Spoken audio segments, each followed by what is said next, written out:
Salut news, and this is the second part of Lost Disney Iceberg. So let's go. Zootopia Prairie Ride version. All Zootopia's predators were supposed to wear 10 colors in the original screenplay, which would shock them with electricity if they grew hostile. The Wild Times Entertainment Park, which Nick Wilde would establish, would allow predators to have their colors taken off. The city would send Judah Hobbs to investigate Wild Times and shut it down out of fear that the predators would have their colors taken off for good. While completed the film's narrative there's much from the original one. Significant difference is that the primary characters is changed from Nick Wilde to Judah Hobbs' status partly found. Since the 1930s, the Disney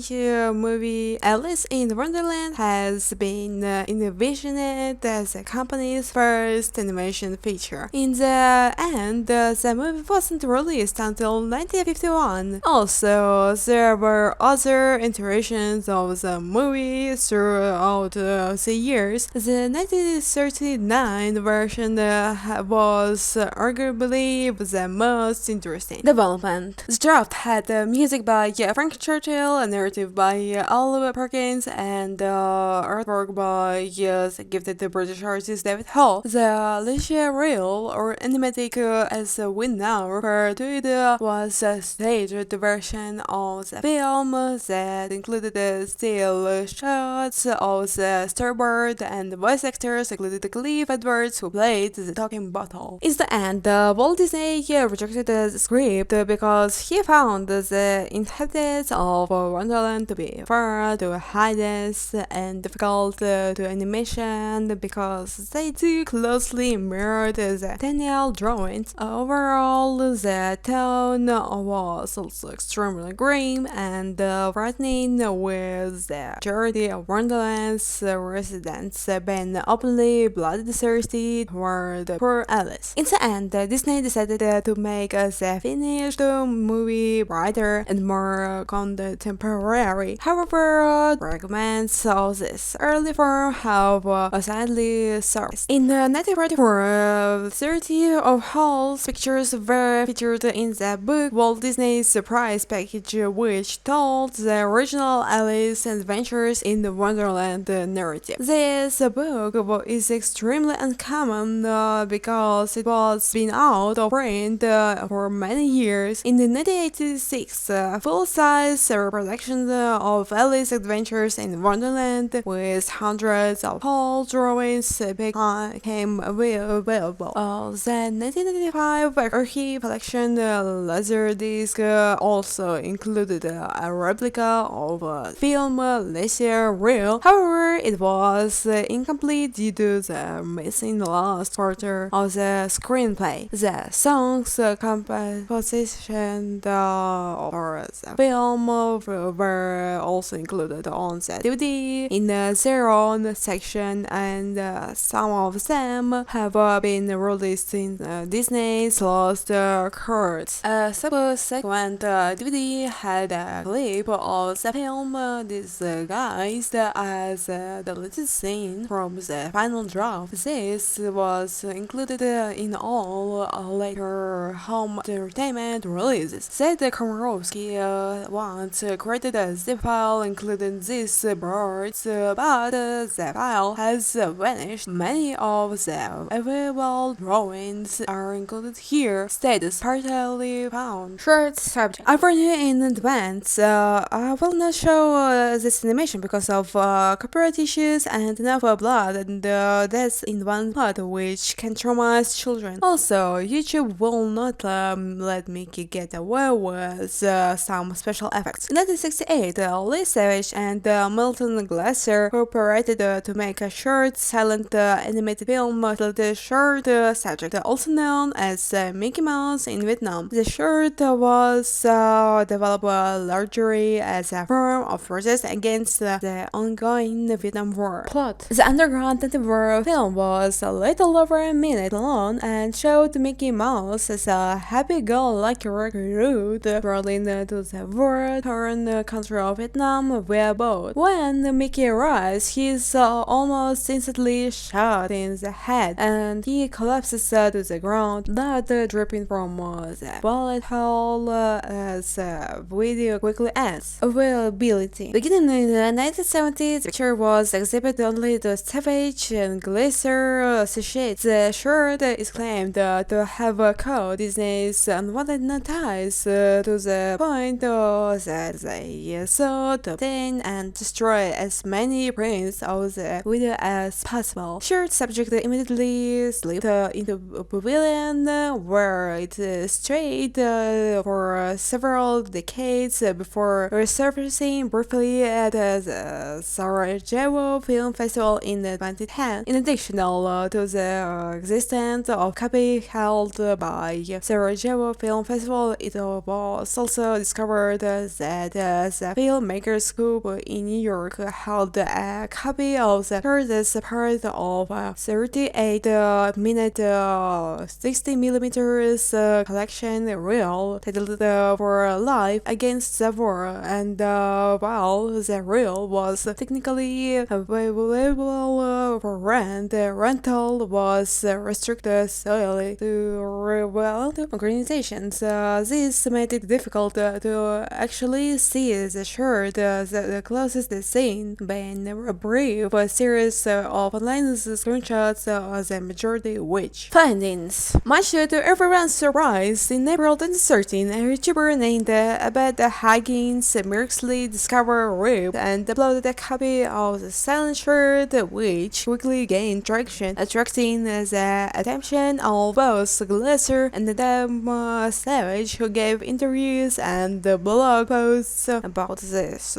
shirt rediscovery. Perhaps the most remarkable of all, when Abed Higgins was approached for more background information, it was found that he had allegedly discovered the shirt in the scrap film bin and had possibly saved it from being discarded or destroyed, possibly out of concern of copyright-related change. Abed Higgins has now withdrawn his initial upload, but a flood of a mirrored version has already emerged on numerous websites. 5 years later, the original shirt was discovered. The YouTuber CB2 uncovered a VHS tape of the shirt with the original music and track, along with the previously lost opening and closing credits, and posted it into his channel on 31st of July in 28. Status: Pound. Pinocchio Gideon the Cat dialogue. Mel Blanc was tasked with recording several lines of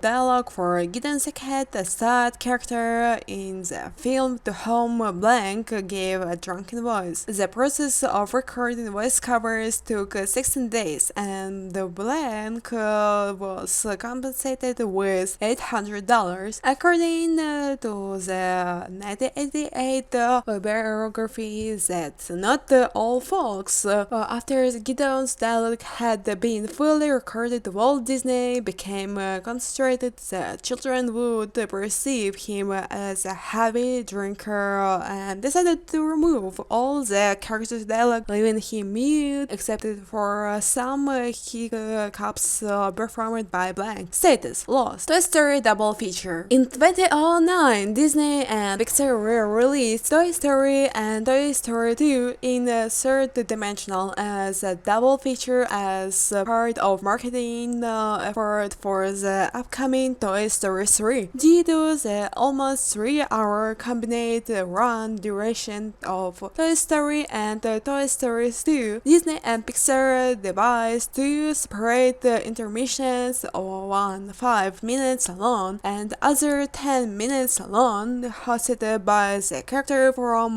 both films and played between Toy Story and Toy Story 2. This was done so audience could take a rest between movies without missing any of primary elements. Status: partly found. Dumbo 2. Dumbo 2 was proposed as a sequel to Dumbo, directed by Robert Ramirez Torres, who also directed the DreamWorks feature Joseph in Our Dreams. It was supposed to be published in 2001, but it was delayed for years until John Lasseter, the CEO of Walt Disney Animation Studios, canceled development in early 2006. The film's trailer may be found on the 60th anniversary edition of Dumbo released on VHS and DVD in 2001, taking said one day after the events of the previous film, the plot would have seen Dumbo, Timothy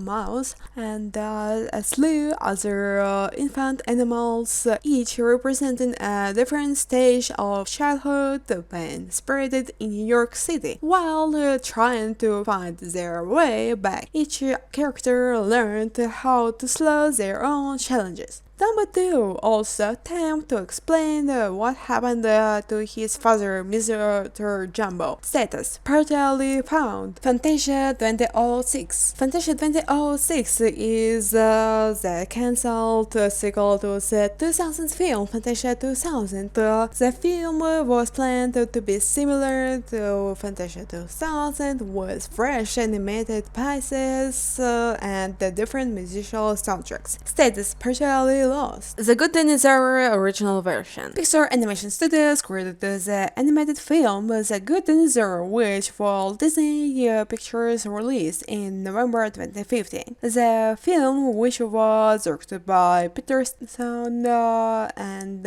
is based on a script by Pixar veteran Bob Peterson, is set in an alternative Earth history in which dinosaurs and cavemen coexist and never went extinct. Despite receiving positive reviews from reviewers and audience, the film did poorly at the box office, becoming Pixar's lowest grossing film to date. The film is infamous for its problematic development as it underwent multiple revisions midway through production due to creative issues, which ultimately resulted in the departure of its original director Bob Peterson, causing numerous delays. Additionally, nearly all of the actors in the film had to be recast. This film was initially supposed to be directed by Bob Peterson, who made his directorial debut after co-directing Up with Pete Docter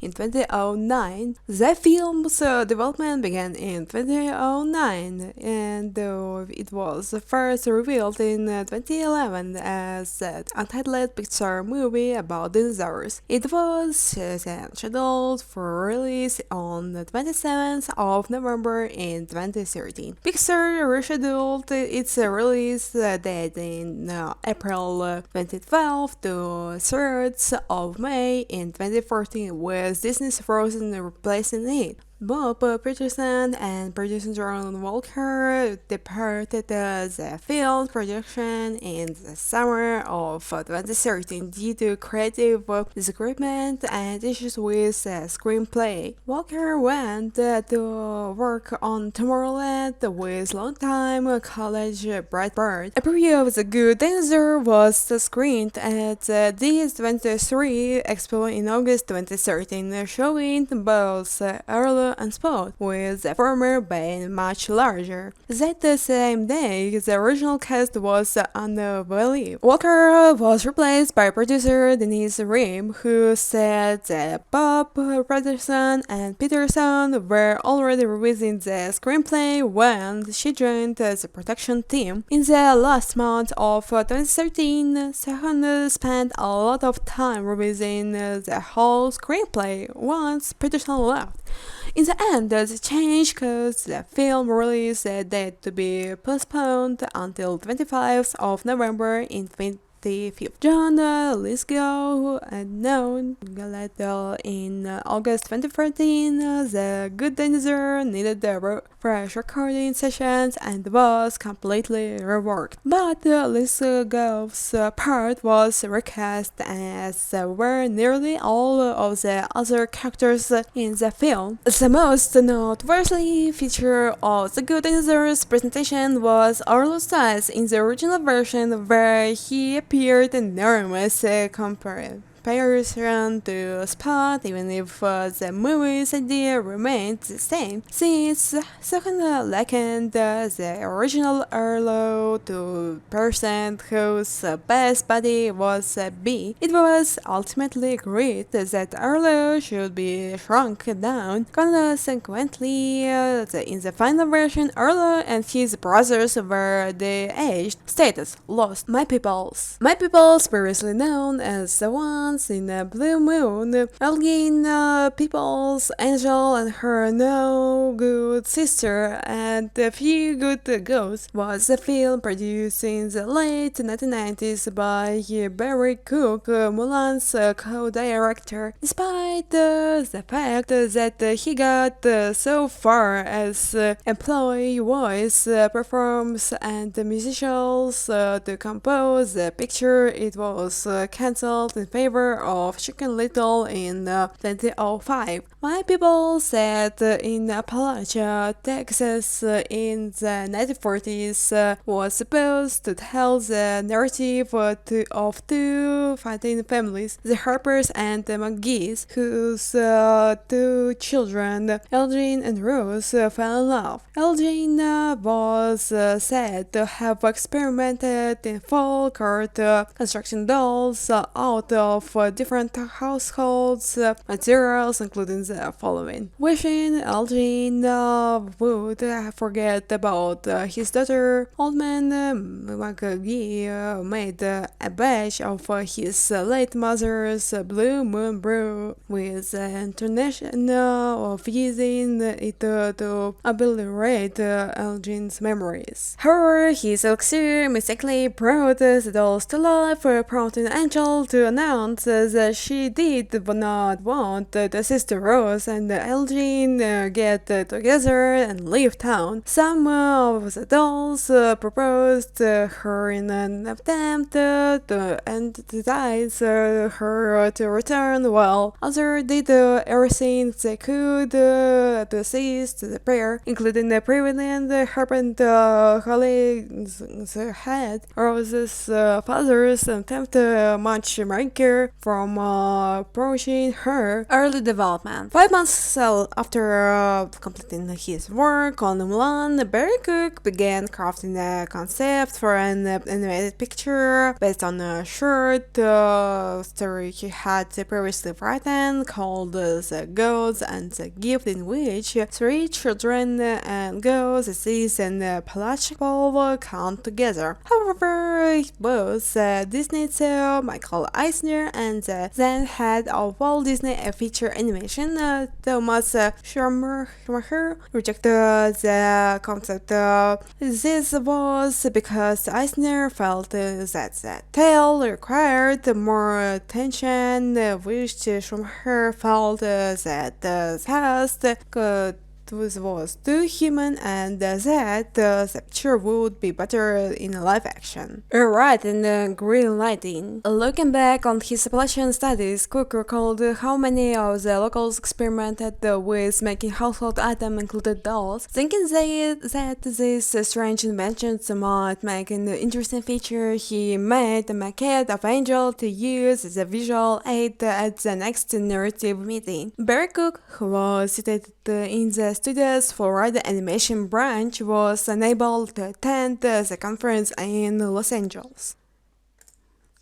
So Coco put the maquette in the violin box and had it sent to LA, where he called an assistant and told him to say it on the conference room table during the next meeting. When the meeting arrived, Barry Cook explained his received presentation to Thomas Schumacher over the phone and instructed him to start the case. Director Schumacher approved My Peoples with a $45 million budget.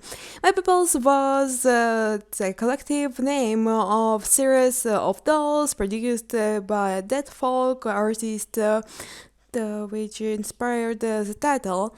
Cook also believed that the implied welcoming reference to one's family, which was one of the film's main themes. My People's animation was to be a blend of CGI and conversational animation with computer-generated dolls and hand-drawn backdrops and human figures. Cook wanted the picture to animate it this manner because he dislikes the appeal of modern completely CGI films. They appear too simple in his words. One of the dolls created by Barry Cook and over the top Southern accent Preacher titled Preacher Man did not make the final cut because Disney executes were concerned that such a figure would be disrespectful. Thomas Schumacher retired as head of animation in January 2003 and was succeeded by David Staten,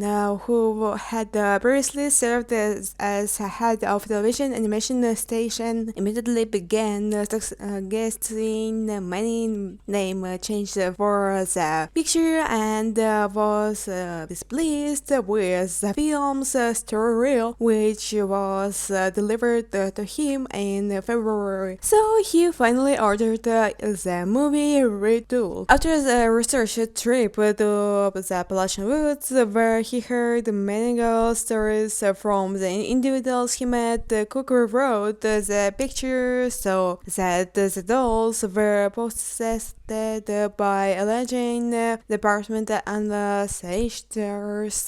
For example, his uncle Ned became Ab, and his aunt Enda Lee became Miss Spinster. Because of this, the title was alternated from My People to Few Good Ghosts. Barry Cook was dissatisfied with adjustment since he was personally attached to the original concept and wanted he could stay with it. However, he recognized that as a filmmaker he had to make compromises. David Staten and Michael Eisner, on the other hand, praised the film Fresh Blood. After seeing the plot clip for A Few Good Ghosts in November, Eisner informed the film's production crew, "You folks finally have a movie here." Staten even compared with the film's quality to that of Pixar's films. Unfortunately, later that month, David Staten traveled to the Florida animation branch to announce the film's cancellation in favor of Mark Dintel's Chicken Little. This was because he believed that the latter picture with its recognizable premise and characters would be more accessible to wider audience. Staten also started with that the branch will be shutting the next year, causing Cook to hunt for a job elsewhere. Peoples would become a major focus of the Disney Editions book Disney Lost and Found, exploring as a hidden artwork from never produced animation. Cherokee and the Good Old Boy, along with Zilla from Wildlife, had a brief appearance in Meet the sons in the rejected inventions chamber where door 15 was hidden before fleeing to meet the Bower head guy. The song explains that in 1811 the Harpers and the McGees lived next door to each other until one day an unknown event occurred that caused the two old men of their respective families to fight, resulting in a verbal and physical fights between the both families, until the girl from the Harper's family and the boy from the McGee's family fell in love together. The two would meet up, and one instance the girl gives the boy a chicken and the boy gives the girl a hammer. The next day is Maggie's new chicken lay a blue egg, which the family instantly felt was a curse placed on them by the Harpers, the elderly fathers of the McGee's clan. Chase sees the child. However, the two continue to see each other, and he even proposed to the Harper girl, who considering the curse to be a silly superstition, until lightning hit a tree, leading the couple to flee, only to be snatched by a limb and likely consumed by the storm. The peer. The animated cartoon conclude with old man Mowgli looking at the blue shells and regretfully glancing out of the window of his home where the tree has been split into by lightning. Status partially found. Friday Cat. The action comedy movie Friday Cat, which was slated for release in 2009, was cancelled. It was directed by John Maskler and Ron Clements. It was intended to be a parody for the noir films directed by Alfred Hitchcock. In their owner's London apartment, Oscar, Cat, and Corinne Cockatoo have luxurious lives as a pampered house pets. But when a neighbor's pet is abducted and Oscar is the main suspect, the two must go on a quest to identify the true criminal in order to clear Oscar's identity. Under the leadership of Masker and Clements, Friday Cat's production got underway in 2004. Hans Bacher, Andreas Deja, and Harold Saperman handled the character and the backdrop design.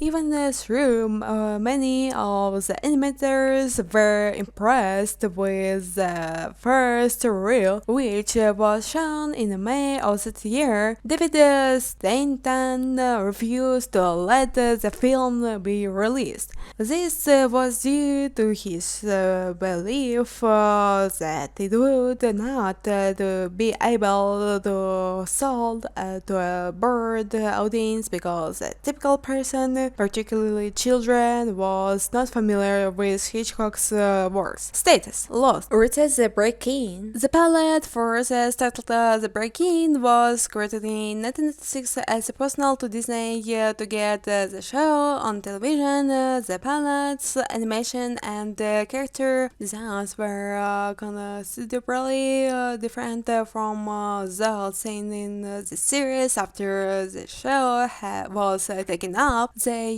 reanimated it and modified the character designs before Disney aired the recreated The Break-In. The pilot's initial pitch version, which had earlier drawings and animations, has yet to be presented to the public. However, acceptors of it will appear on a sneak peek ABC Saturday morning's commercial on 1997 VHS edition of the live-action 101 Dalmatians feature and Though Birthday Blues, and potentially on station IDs for some ABC stations.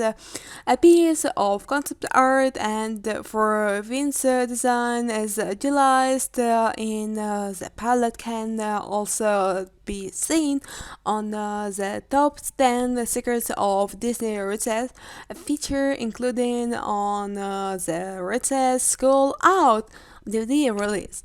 According to the series co-creator Paul Germain, those bits were derived from the pilot's original pitch animatic, which included previously storyboards and characters concepts before their final designs were completed. Disney commercial crew animated the selected segments just for Saturday morning spot, and these are the only ones that were animated. The original animatic has yet to be released. Status specially found. The Seven Dwarfs. The Seven Dwarfs was a proposed direct-to-video prequel to Walt Disney's 1937 film Snow White and the Seven Dwarfs. The animated prequel was set to be created by Disneytoon Studios. It had a problematic production owing to executive intervention before being scrapped outright by John Lasseter. History. In the 2000s, Disneytoon Studios began working on a prequel to Snow White and the Seven Dwarfs that would center on the original film's eponymous dwarfs. The prequel was to depart from Disneytoon's past efforts by being darker than their other films and include comic aspects. Paul and Gaten Britzy took over as writers and directors for the Seven Dwarfs. Paul and Gaten Britzy's version of the film follows the lives of the Seven Dwarfs until they imprison the main villain in a magic mirror, setting up the beginning of Snow White and the Seven Dwarfs. Enter Mike Disa. Looking for new talent to take on the Seven Dwarfs, Disneytoon turned to filmmaker Mike Disa. Disa and writer Evan Spiliotopoulos began developing a pitch that would have been Disneytoon's counterpart to The Lord of the Rings by discussing the dwarfs' extensive history and the society that surrounds them. Disa's pitch. Mike Disa's rendition of the Seven Dwarfs begins with Dopey and Grumpy living in a hamlet with other dwarfs until a series of accidents forces the two dwarfs to travel to the Old Lands. During their voyage, Dopey and Grumpy meet the 5 surviving dwarfs, each of whom joins them for their own reasons. During their journey, they are pursued by an evil wizard, who takes them all to a lovely young woman named Narcissa. The dwarfs gradually form a relationship with Narcissa and begin to care for her, just as they will with Snow White. Unlike Snow White's actual good nature, Narcissa begins to display her true colors as an adversary by making a series of terrible mistakes, but the dwarfs continue to believe she has a decent heart. Eventually, the party's quest takes them to the old city of Dwarfenhome. In a surprise in the third act, it is revealed that the wizard who has been hunting everyone is Narcissa's father. It is also revealed that Narcissa and her father have used the 7 dwarfs to get access to the Olden Dwarf's old magical abilities.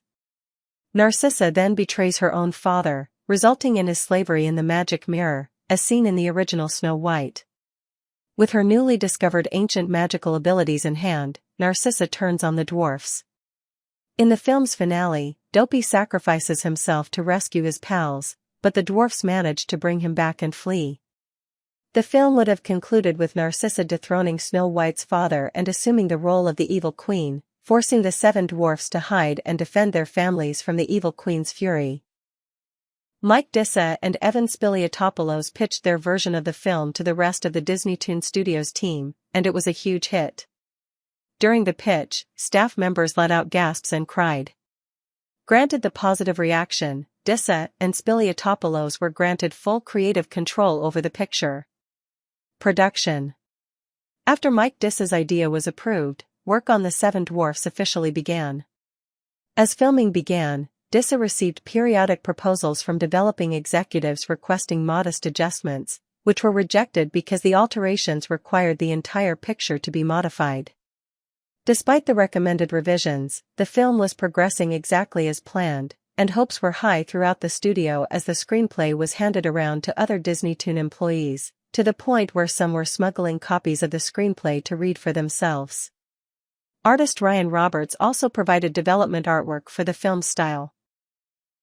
Disa's colleagues also pushed him to submit the 7 dwarfs to Walt Disney Feature Animation, believing the picture was excellent enough to be worked on at Disney's main animation studio. Disa graciously refused their offer. Cancellation. while production on The Seven Dwarfs was still in progress. Mike Disa met with his co-workers and DisneyToon execs to demonstrate new developments and storyboards for the feature. While everyone was initially pleased with the project's progress, Disa received a phone call from an executive demanding that the character Dopey talk. The executive went on to say that the film could remain unchanged, but he would explain why Dopey is unable to speak. The matter became more serious when Disa and other executives met to address the Dopey predicament. The execs intended Dopey to have a terrible past in which he witnesses his mother's death and becomes silent in the film's first act. The executives also thought the film's original proposal was too dark and preferred a more lighter feature.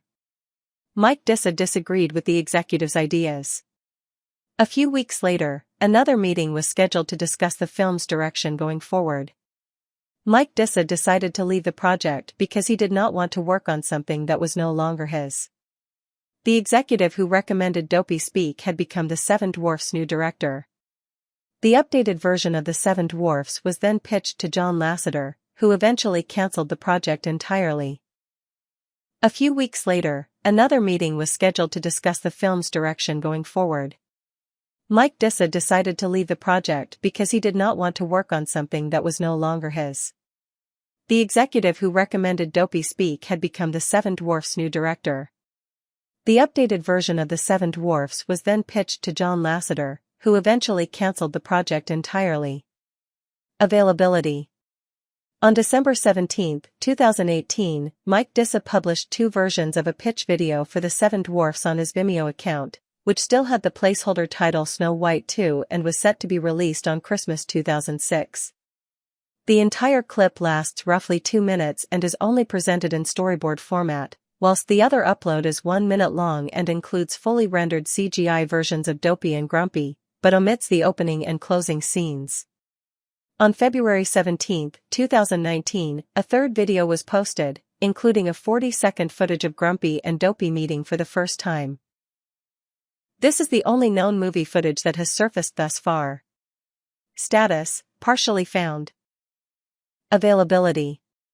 On June 2, 2023, an unknown user posted a link to the full 13-minute pitch pilot to a 4chan show thread on the file-sharing website Catbox. The Catbox link was subsequently reposted in numerous other 4chan show threads, going undetected, and it was also disseminated outside of 4chan, finally making its way to the Lost Media Wiki by LMW user Eliatoria. Subsequent re-uploads of the pitch pilot would be posted on social media, as well as video and file-sharing platforms. I'll leave a link to the full version in the description under this video. Status: found. Darren Nefsi, former storyboard revisionist on Wander Over Yonder and the first woman to develop an animated series for Disney since Sue Rose's Pepper Ann, created Star vs. the Forces of Evil, which airs on Disney Channel and Disney XD. The program follows Star Butterfly, a magical princess from the Muni universe who inherits the family's heritage magic wand on her 14th birthday. However, owing to her tremendous excitement and inexperience, she nearly ruins the entire kingdom, prompting her parents to send her to Earth to live with the Diaz family. She befriends their son Marco, a safety-conscious boy who is immediately alarmed at being assigned the new foreign exchange student, and after receiving a pair of dimension-cutting scissors, allowing them to travel through dimensions, from a free-spirited friend of hers, the two must deal with everyday school life while protecting her wand from falling into the hands of evil forces. After Nefsi retooled her pitch for the series from having Star be a deranged but otherwise ordinary grade student who only believed she had magical powers to having her become a foreign exchange student from another dimension with a magical wand, she and Canadian animation studio Mercury Filmworks created a test pilot in about a year as a way of convincing Disney to greenlight the show's production, with the series' first season taking about 2 more years to. The program was originally titled Star and the Forces of Evil. The pilot was then sent to Disney, but for unknown reasons, it was significantly reworked. After a preview of the show's intro was shown at the 2014 San Diego Comic-Con, the series' first episode premiered on Disney Channel on January 18, 2015, with the show officially beginning on Disney XD on March 30, 2015. The series swiftly developed a big fan following after a preview video was published to YouTube, and it quickly became one of Disney's highest-rated current television shows, prompting the studio to renew the show for a second season a month before it began. Status. Aside from the name change, nothing else is known about the pilot, which never broadcast. However, a few shots from the pilot were captured from two Mercury Filmworks animation reel videos on Vimeo, showing scenes that were never used anytime during the first season, Star leaping off a plank of wood that soon hits Marco, and scenes that were later used during the show's second episode, Star and Marco preparing to face off against a pack of monsters, and Star hitting one monster on the head hard, indicating that a significant amount of work was done to it before. Availability. On June 2, 2023, an unknown user posted a link to the full 13-minute pitch pilot to a 4chan show thread on the file-sharing website Catbox. The Catbox link was subsequently reposted in numerous other 4chan show threads, going undetected, and it was also disseminated outside of 4chan, finally making its way to the Lost Media Wiki by LMW user Eliatoria. Subsequent re-uploads of the pitch pilot would be posted on social media, as well as video and file-sharing platforms. I'll leave a link to the full version in the description under this video. Status, found. TaleSpin Phil Harris audio recordings.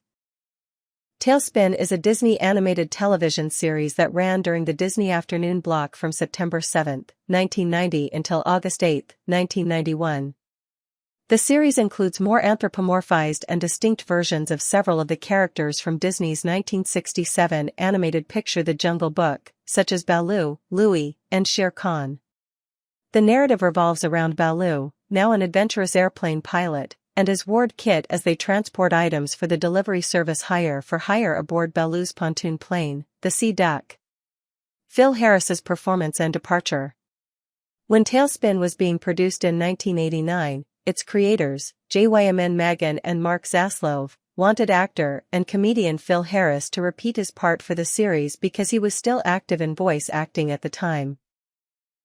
However, after numerous recording sessions with Harris during October, they concluded that his comedic timing was no longer as excellent as it once was, and his voice had altered too much with age, as he was 85 at the time. He also had to be transported for a 4-hour round journey from his Palm Springs home to the recording studio for each session. Harris was ultimately let go, and all of the episodes he had recorded were redubbed by experienced voice actor Ed Gilbert, who took over as Baloo's voice for the remainder of the series. Harris retired in 1991 after portraying the character Patu in Don Bluth's animated feature Rock-a-Doodle that year, and died 4 years later on August 11, 1995, at the age of 91. For a while, it was unclear whether the audio recordings of Phil Harris repeating his role as Baloo for the series still existed, since they may have been discarded after his dismissal and Ed Gilbert's re-recording of the episodes. However, on May 24, 2025, Reddit member Tweedledum claimed to have the audio recordings in his collection. The next day, he shared a snapshot of the audio cassettes as proof that he had them. The snapshot shows the majority of the episodes Harris recorded for, including Time Waits for No Bear, I Only Have Ice for You, and A Bad Reflection on You.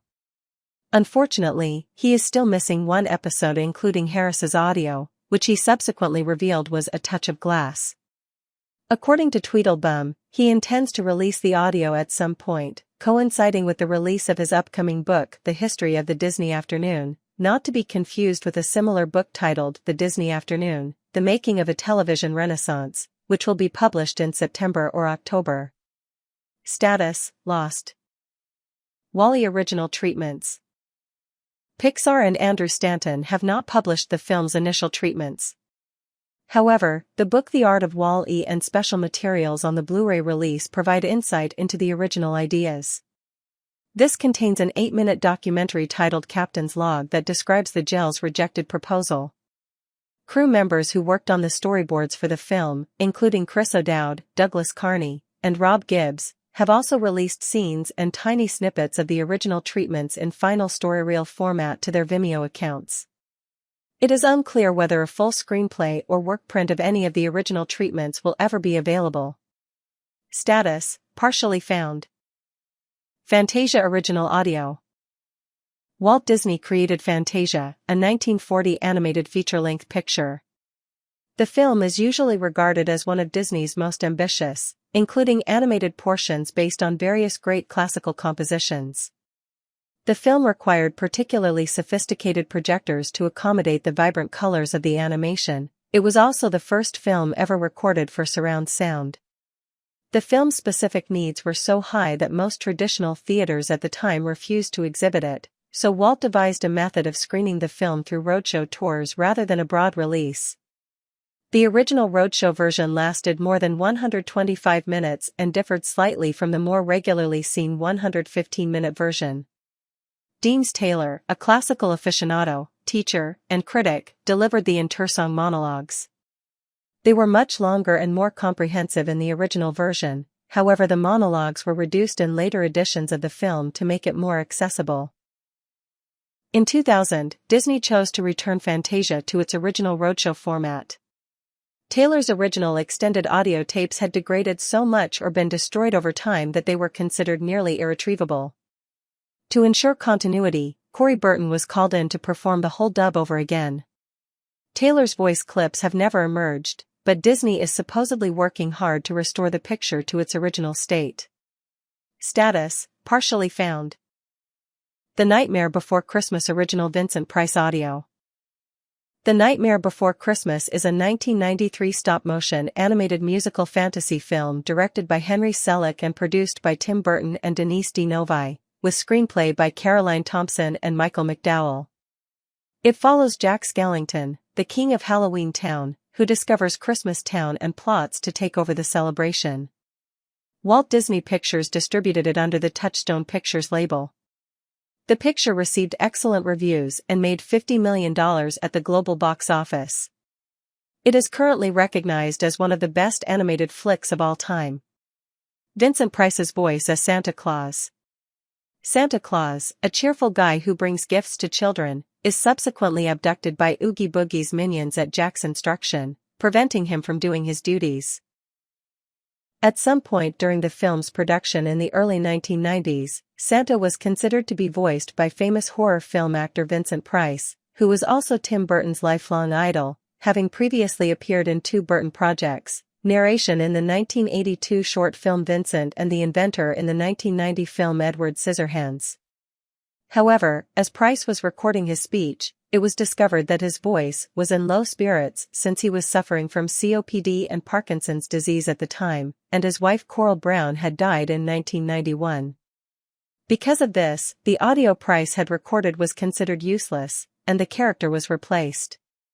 Don Ameche and James Earl Jones were considered as replacements, but they proved impossible to hire, so local San Francisco actor Ed Ivory took the part. Availability. The audio of Vincent Price voicing Santa has never been made public, and given the reasons for its unused status, it's unlikely that it ever will. It is uncertain whether the audio still exists. Status: lost. Chicken Little 2. Chicken Little 2, The Ugly Duckling Story is a cancelled direct-to-video sequel to the 2005 Disney animated film Chicken Little. Plot. Chicken Little finds himself in a love triangle with his childhood lover, Abby Ugly Duckling Mallard, and an attractive foreign exchange student named Raffaella, the Italian sheep. Abby is at a significant disadvantage, so she gives herself a makeover with a beauty lotion. It makes her attractive and renowned, but it also alters her personality, making her snobby and self-centered, and it ruins her relationship with CL. The stuff is actually made by physical wolves in sheep's clothing, who force Raffaella to work for them. It's all part of a strategy to apprehend the animal residents of Okie Oaks. Finally, Raffaella is forgiven, and Chicken Little reconciles with Abby. Production. Clay Hall was set to helm the film, which Sean Lurie would produce. It was to be produced by Disney Toon Studios. In an interview with Todd Carter, who helped design the narrative, he disclosed the scenario stated above. An whole movie animatic was apparently created.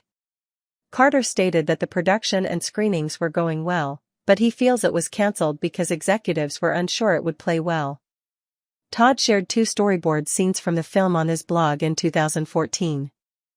A 5-minute animatic from a scene named The Malt Shop in the film, storyboard by Carol Holiday, was leaked in 2024. Later, additional storyboards were released on YouTube. Status: partially found. Phineas and Ferb production material of cancelled theatrical film. The exact full name is unknown, but there was still an idea and a plot. The head of Disney Channels Worldwide revealed in January 2011, 7 months before the broadcast of Phineas and Ferb, Across the Second Dimension, that a theatrical picture based on the show will be released in 2013. In October 2011, Disney announced that the Marvel picture Thor: The Dark World will be postponed until November 15, 2013, while Phineas and Ferb would be released on July 26, 2013. However, in October 2011, Disney postponed the picture to sometime in 2014, after it had been scheduled for release on September 28, 2013. In August 2013, Disney pulled the picture from its release schedule, implying that it had been cancelled. Availability. Nothing further about the film was revealed following that Twitter tweet. No images or footage from the film have leaked. To further reduce the likelihood of the film's release, Phineas and Ferb completed production in May 2015, with the hour-long series finale Last Day of Summer showing on Disney XD on June 12, 2015 following a 72-hour marathon. On March 22, 2019, 2 months after the crossover debuted, Jim was asked if the film will still be released. However, Jim stated that owing to the failure of the live-action Kim Possible film, people should not expect it to be released anytime soon. In April 2019, it was revealed that a Phineas and Ferb film, Candace Against the Universe, will be released on Disney's new streaming service, Disney+, on August 28, 2020.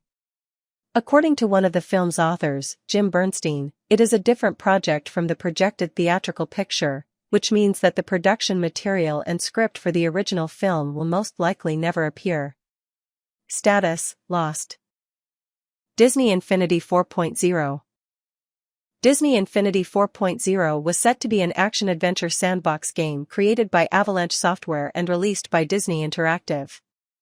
It was the intended sequel to Disney Infinity 3.0 and was supposed to be released in 2017, however Disney stated in May 2016 that it was discontinuing production of the Disney Infinity series, and the game was cancelled.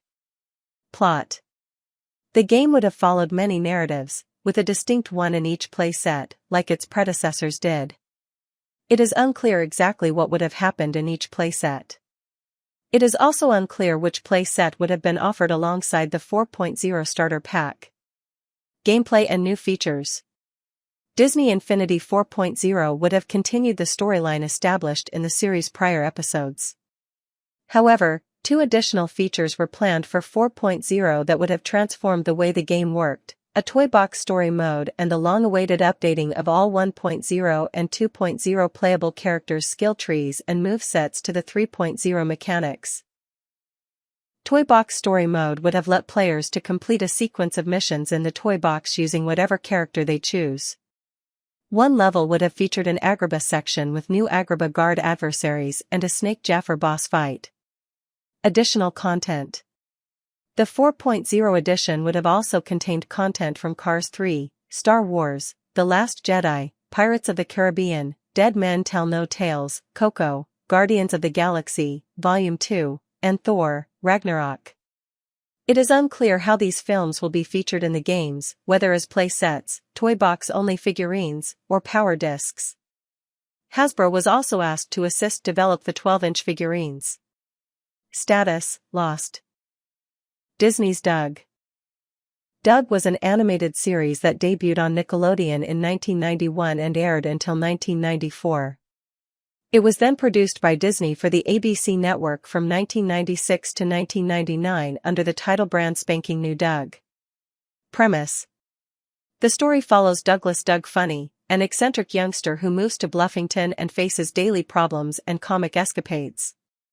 Doug records his experiences in diary entries, which are frequently accompanied by vivid daydreams that bring his ideas to life. The show delves with subjects including fitting in, friendships and developing romance, confidence, dealing with gossip, and dealing with bullies. History. Jim Jenkins' production firm, Jumbo Pictures, was legally committed to create 65 episodes of Doug, with Nickelodeon airing 13 episodes every season. However, this contractual commitment was terminated after just 4 seasons and 52 episodes were completed, when Nickelodeon refused to purchase the further 13, citing the show's exorbitant production costs. At the time, numerous other networks, including ABC, expressed strong interest in the project. The Walt Disney Company bought Doug and Jumbo Pictures in February 1996, during the hurried production of the 5th season, in a big transaction with Jenkins and Campbell after completing their acquisition of ABC. While Disney now controlled Doug's trademark and the rights to any future goods, Nickelodeon kept the rights to the episodes produced for the show's first 4 seasons. Disney's Doug, previously known as Brand Spanking New Doug, began on ABC on September 7, 1996, with new episodes showing from seasons 4 through 7 until June 26, 1999. Availability. Only 8 of the 65 lost episodes of Disney's Doug were released on VHS, along with Doug's first film. Despite the lack of a home media presence, the majority of the episodes are available on the websites Kim Cartoon and Mega. Some, however, remain missing, including numerous Quailman episodes.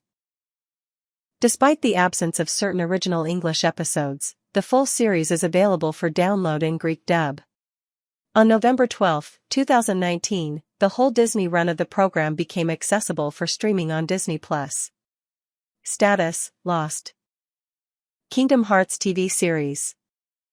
Kingdom Hearts is a series of action role-playing games developed by Square Enix in conjunction with the Walt Disney Company.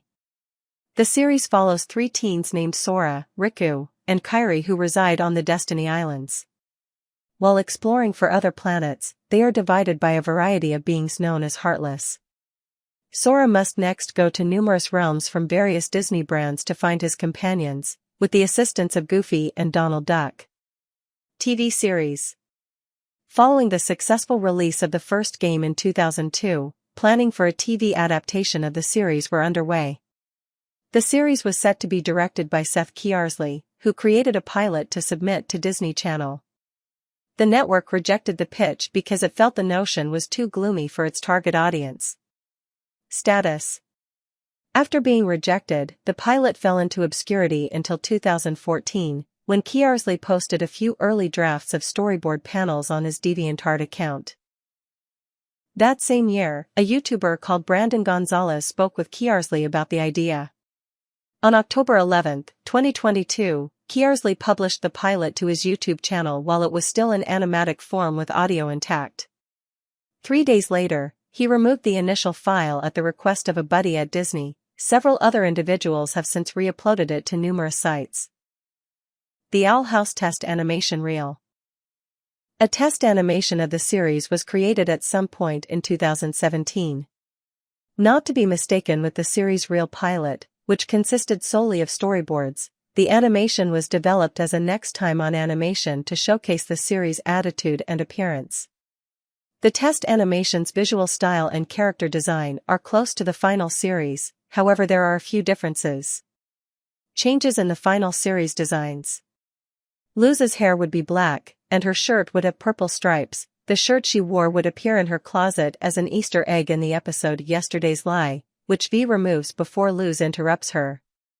King possessed amber fur, a yellow tip-tail, and the violet eyes. Christmas nose clear. Willow's name was going to be Paulina. The reason for the name change to Willow in the final series remains unknown. The animation test has a character titled Sir William, who does not present in the final series. Hunter would play Sir William in episode Hunter Police X-Men. This animation indicated that the series will have a darker tone. For a while, the only available content was a few small bits and photographs that Dana Terrace displayed in a live feed. Some storyboards and animations created around the time of the test surfaced through time. A test animation created by Sogurapu Animation without audio was published online on 20th of July in 2021, with a final version which includes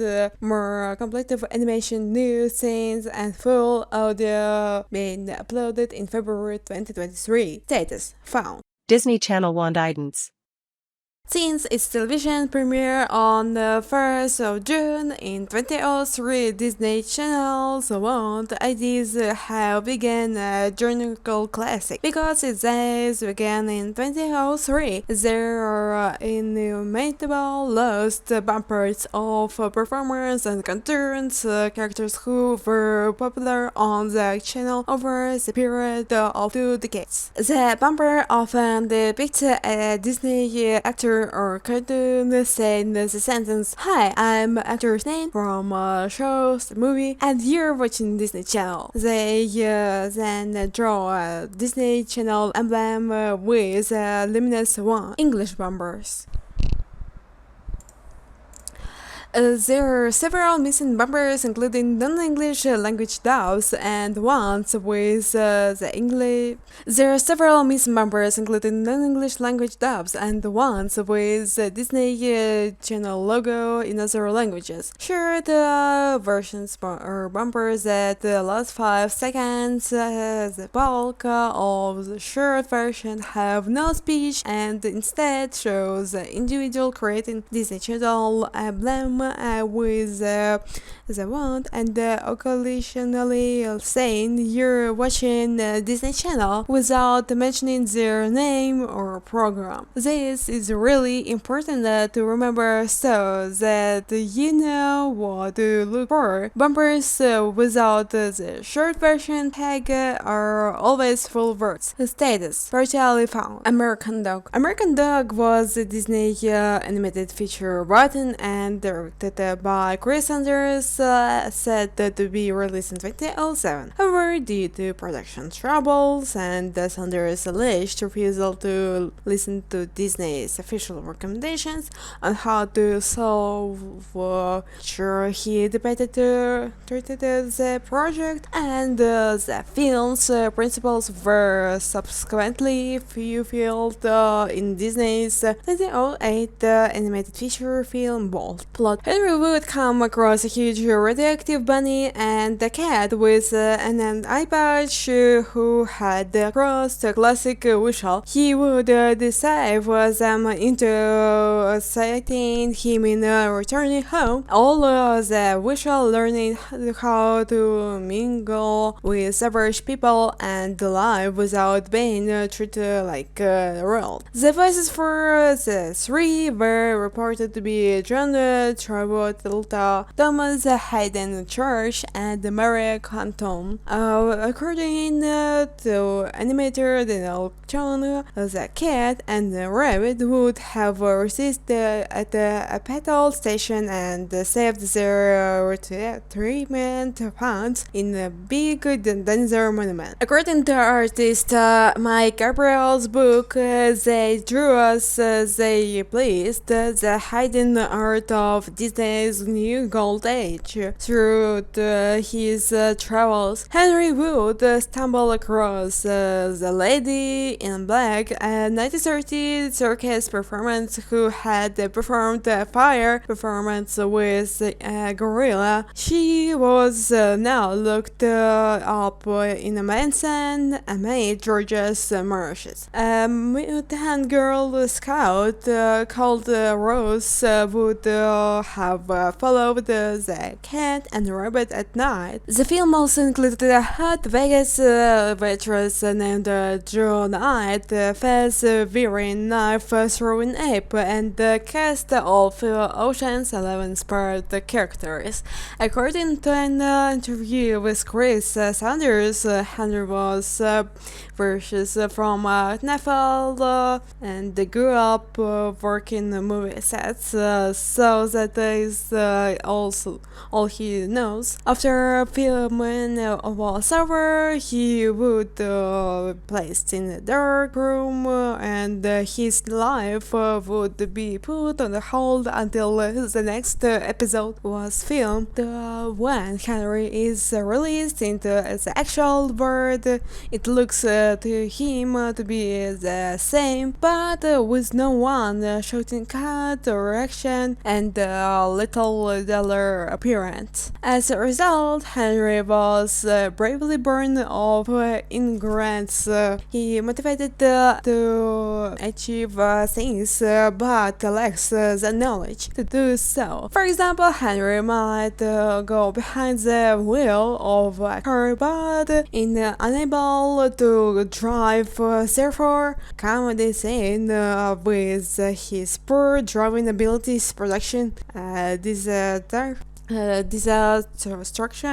medical comment may arise. Availability. The film was ultimately deemed too bizarre and too bold by Disney management. Sanders was dismissed from the project in late 2006 and replaced by Chris Williams and Byron Howard, prompting Sanders to depart Disney completely and eventually join DreamWorks Animation. According to the book, Creative Inc., conquering the hidden factors that stand in the way of pure curiosity, one of the most significant story aspects that prompted the film's revision was routine. At some point, the narrative expanded to incorporate radioactive cookie-selling Girl Scout zombie serial murder. I'm all for varied concepts, but this one had spread, and while we prided ourselves on always being open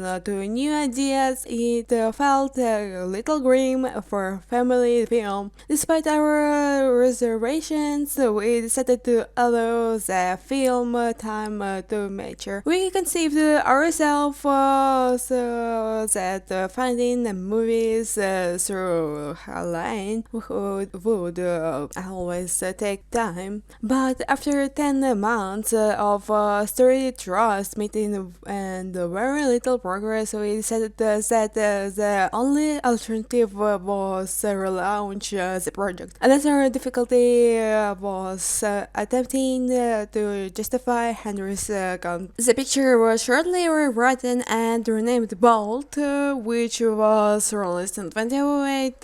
Several of American Dog's animators joined the Bolt production. Sanders utilized the eye patch wearing cat who would become the character animators in the final film, and the rabbit in his webcomic Kistalu in the tribute to American Dog. Still, very little production, animators and artwork from American Dog have been discovered or leaked to the public, and the only known video of Bolt's initial interaction is test footage presented at the SIGGRAPH 2005 status, partially found. Chanticleer was said to be a Disney Channel animated film based on Edmund Rostand play Chanticleer.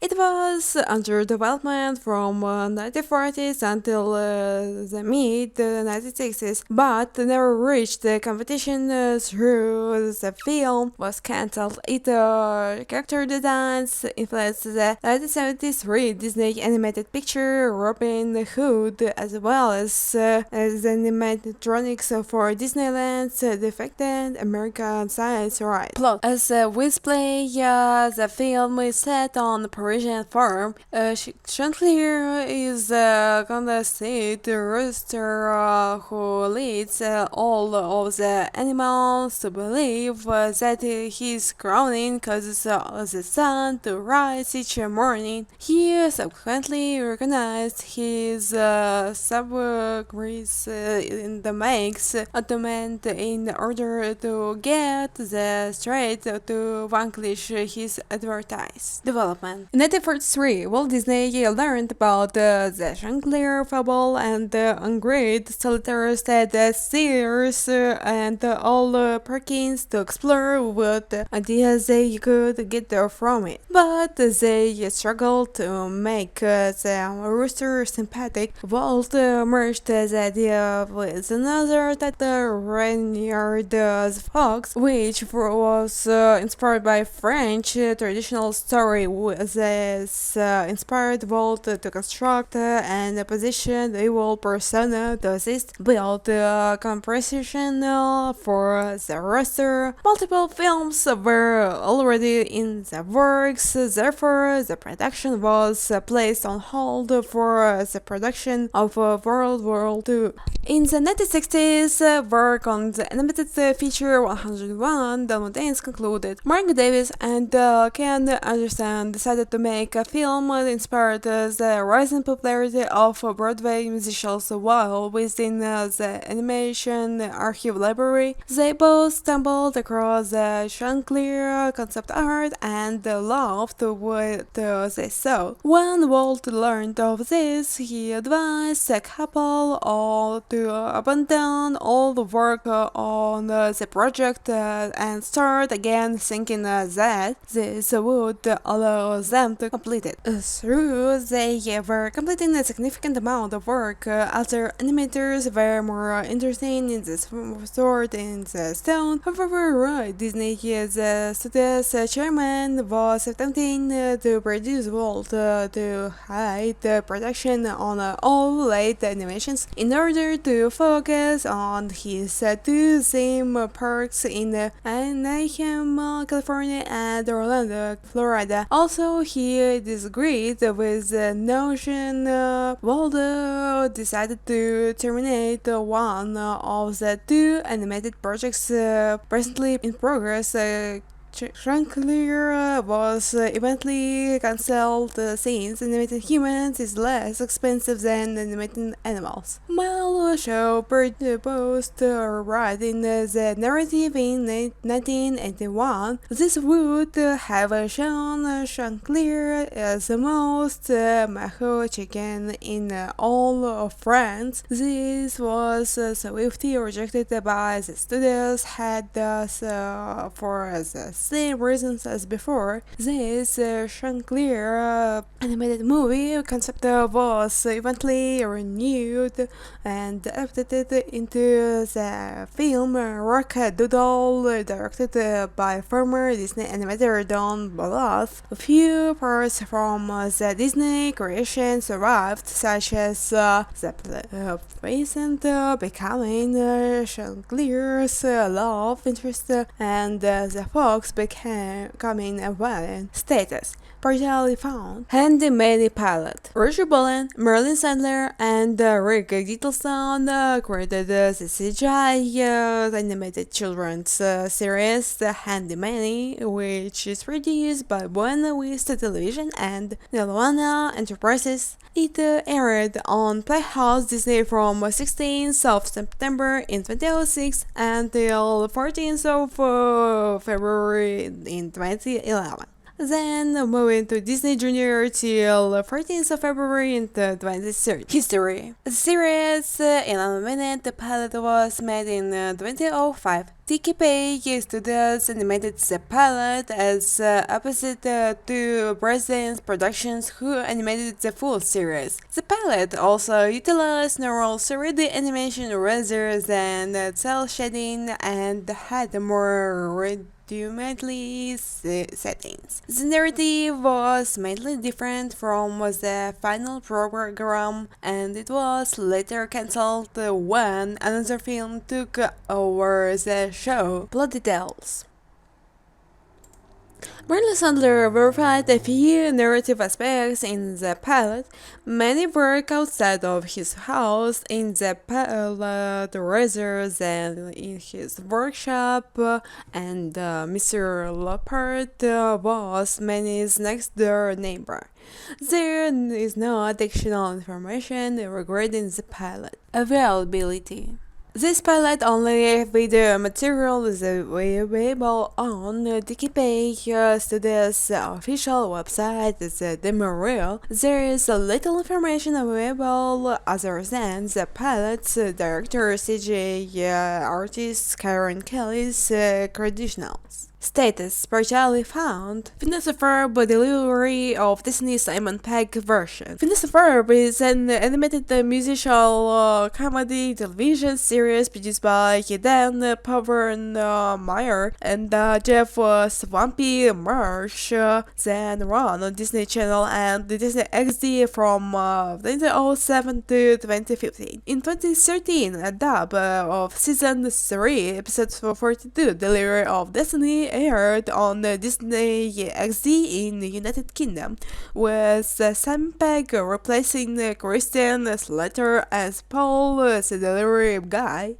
Delivery of Disney debuted on the Disney Channel in the United States on 27th of April in 2012. In a break from the show, usual premise, Delivery of Disney follows Paul, the delivery person, a local delivery person for the Hightail delivery company who delivers building supplies to Phineas and Ferb. Christian Slater voices Paul. Simon Pegg tweeted, "We all got the plan to pass controlling us." On 2nd of June in 2012, a line from the Phineas and Ferb episode Brain Drain. A few weeks later, Pegg was given the role of Paul, the delivery guy, and Paul's father in the United Kingdom version of Delivery of Destiny. On the 26th of November in 2012, the Associated Press published an interview with Simon Pegg on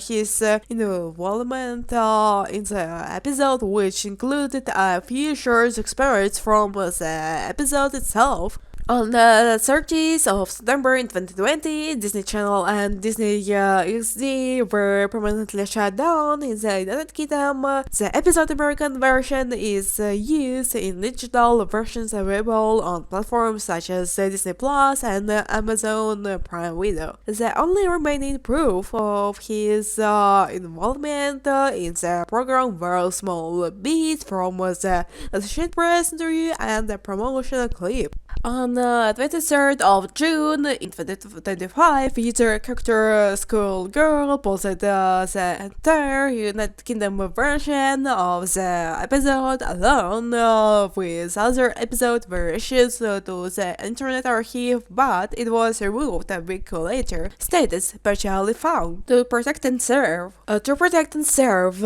is an unpublished 5th episode of the Tales from Radiator Springs series. The short was initially revealed at the D23 Expo 2013, accompanying the previously shown Radiator Springs 500.5 shirt. In March 2014, it was revealed that the shirt will be released in 2015. In October of that year, it was learned that the shirt was titled Protect and Serve. However, 2015 passed, and this despite the fact that the cast of both the new Chernobyl and pre-existing characters, as well as a children's book adaptation of the shirt, were produced. The shirt has never broadcast. Pixar has not explained why the shirt has not yet been published. When Sheriff takes a requirement vacation, two overzealous rookies from the country take